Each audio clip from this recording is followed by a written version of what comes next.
வணக்கம், நான் சுதர்ஷன் மகேஷ். தில்லி சட்டமன்ற தேர்தலுக்கு இன்னும் 4 நாட்கள் தான் இருக்குது. தொடர்ந்து 4 நாட்களில் 4 கருத்து கணிப்பு முடிவுகளை நாம் நம்முடைய சேனலில் பகிர்ந்துக்க போகிறோம். சட்டமன்ற தேர்தல் தில்லி நாட்டினுடைய தலைநகரமாக இருக்கக்கூடிய இந்த சட்டமன்றத்தில் மொத்தமாக 70 தொகுதிகள் இருக்குது. களத்தில் ஆம் ஆத்மி, காங்கிரஸ், பிஜேபி அப்படின்னு சொல்லிட்டு மும்முனை போட்டி இருக்குது. களம் அப்படின்றது தேர்தல் நெருங்க நெருங்க சூடு பிடித்து ரொம்ப பரபரப்பாக போயிட்டு இருக்குது அப்படின்னு தான் சொல்லணும். தினம் ஒரு பிரச்சனை அப்படின்ற மாதிரி போயிட்டு இருக்குது. இந்த நேரத்தில் ரீசெண்டான பிரச்சனை அப்படின்னு பார்த்தோம்னா இந்த யமுனை ஆற்றை வந்துட்டு பொல்யூட் பண்ணிட்டாங்க, விஷமாக்கிட்டாங்க அப்படின்னு சொல்லிட்டு ஆம் ஆத்மி பிரச்சாரம் பண்ணது.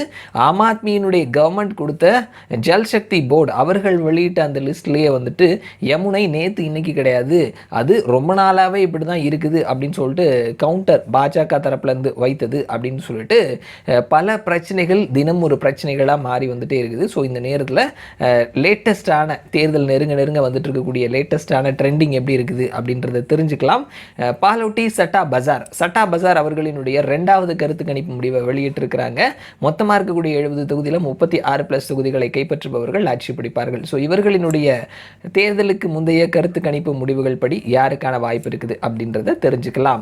பாலோடி சட்டா பஜார் இவர்களினுடைய 2வது கருத்து கணிப்பு முடிவுகள் படி பார்க்கும் பொழுது ஆம் ஆத்மி 37 39 இடங்களையும், பிஜேபி 31 33 இடங்களையும், காங்கிரஸ் எந்த இடத்தையும் பிடிக்கல அப்படின்னு சொல்லியிருக்கிறாங்க.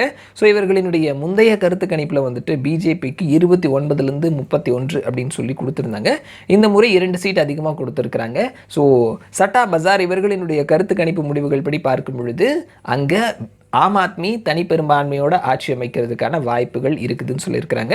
37 37 அப்படின்ற நம்பரை தொட்டாலே அவங்க மெஜாரிட்டிக்கு தேவையான 36+ அப்படின்ற நம்பரை தாண்டி போயிடுறாங்க. சட்டா பஜார் இவர்களினுடைய தேர்தலுக்கு முந்தைய லேட்டஸ்டான கருத்து கணிப்பு முடிவுகள் படி பார்க்கும் பொழுது ஆம் ஆத்மி மீண்டும் ஆட்சியை பிடிப்பதற்கான வாய்ப்புகள் இருக்குது அப்படின்னு சொல்லியிருக்கிறாங்க. பார்க்கலாம் என்ன நடக்குதுன்னு சொல்லிட்டு மறுபடியும் நான் உங்களை இன்னொரு வீடியோவில் சந்திக்கிறேன். அது வரைக்கும் நன்றி.